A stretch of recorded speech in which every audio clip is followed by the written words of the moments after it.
Eh bien, il y a une autre prière, hein. Nan nan le bilabine lo mon boy. Eh.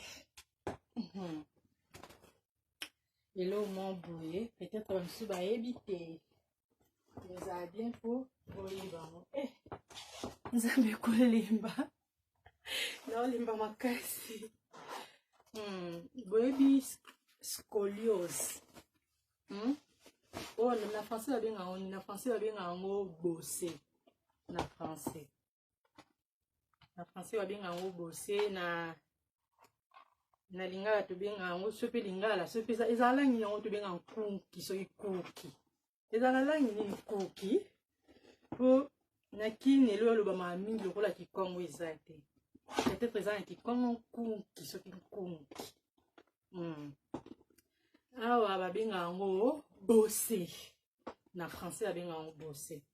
Na terme médical to bien en scoliose. Scoliose est un scoliose est une déviation et colonne vertébrale. Donc colonne vertébrale est ça et c'est dévié. Pour qu'il y ait tout droit qui c'est dévié. Et c'est dévié et ça est cause à la paix due par maladie à moutouye mon compte bien à idiopathie. Soit cause des appels inconnus, tu vois. Donc il se manifeste à moi, Nazoko, là, quoi, 5 ans, 6 ans, 9 ans, tu vois, et que c'est manifesté.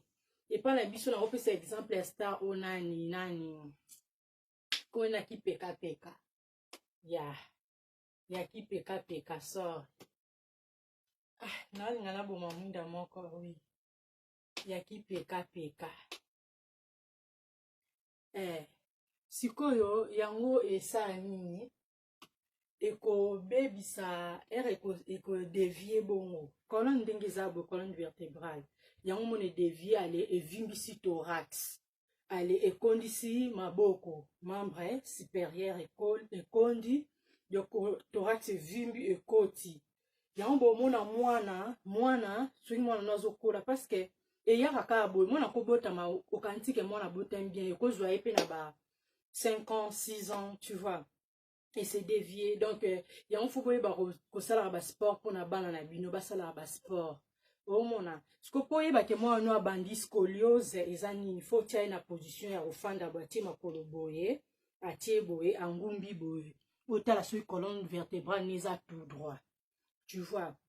Sur ça tout droit tes en ma makasité à okotika nango, ozola de la kaba gym, tout consort. Il faut l'aider la parent, il faut que tu la ramouana, il faut qu'on contrôle la banane. Oh mon a parce que il y a kabom tu me sors quand tu es baboua qui est maladie, et moi on a bota ma qui bien comme bongo et il y a quand ba ajuana, il faut qu'on surveille la cabane. Oh mon a pour éviter scoliose juana. Bon cause d'un ouais ça la inconnue hein, mais ba soupçonnaka ba génétique. Ba soupçonnaka génétique mutu azana mutu na famille za bongo il faut otala bana no bien ce que mona mutu era sala bon pour le traitement ils en ont un format curatif ta ko la ni ka bongo mais ba ko sali ba ko cha plâtre pendant beaucoup des années tu vois soit ba tie plâtre batala kananu soit ba tiki bon pour za ba cause ebele musuto obenga ba spina bifida. Spina bifida yango eza pekaka ba malformation congénitale yango ce que banda déjà la fétis au moins la mo ebimisi po mo bo yango ce que eza ni spina bifida yango eza ce que absence ya fermeture ya canal postérieur osseux donc il y a vertèbre colonne vertébrale tu vois donc eza ouvert wana na sima na se côté place moi l'épinière ezalaka o mona mais si koyo omona ya moi l'épinière place moi l'épinière zana ménage wana et comme mila mwana pe mususu comme mila mwana ba hydrocéphalée eza ba lésion car ya mutu quoi mutu est bougé mususu pe ozana ba symptômes te ba mona ngo déjà soki mwana za fétis hein là ba quelques mois comme ça mona ba kosala sikoyo échographie bon c'est l'échographie wana pona ceux qui baye ba kotala po baye ba ko doser alpha photoprotéine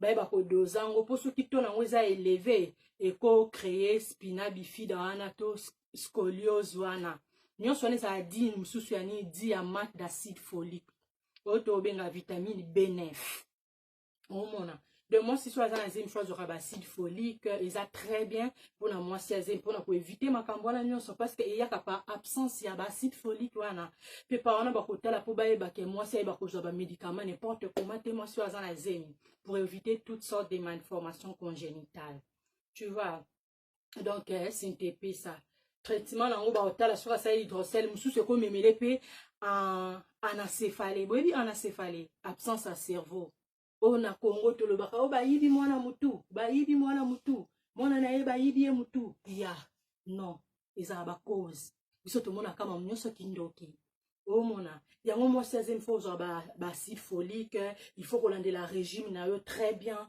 tu vois basport na bino mpe ezali ya marke oyo bokosala kotala bana très bien parce que pour éviter baspina bifida wana na bosse wana esala moni babosse na bango mosusu ezala na mokongo boye omona liquide céphalorachidien efandi wana mosusu omona esali mwa po boye na suka epa mwana na se tu vois de soki bodetecte yango déjà na aire mwana aza fétis eza déjà bien mpo bayeba kotraite baopéré parce que akoma na problème mpona matière fécale urine akosala balitiase rénale tu vois donc mpona fœtus donc ezala mpe pasi omona donc il faut kovérifie bana bien yango kelo na nga nalobela donc eza vraiment très important kovérifie bana na biso ndenge bazokola eza très important nini oyo nzakomba nini ekwe kuna nzakomba na ngai ye o baparent boyeba kotala bana bien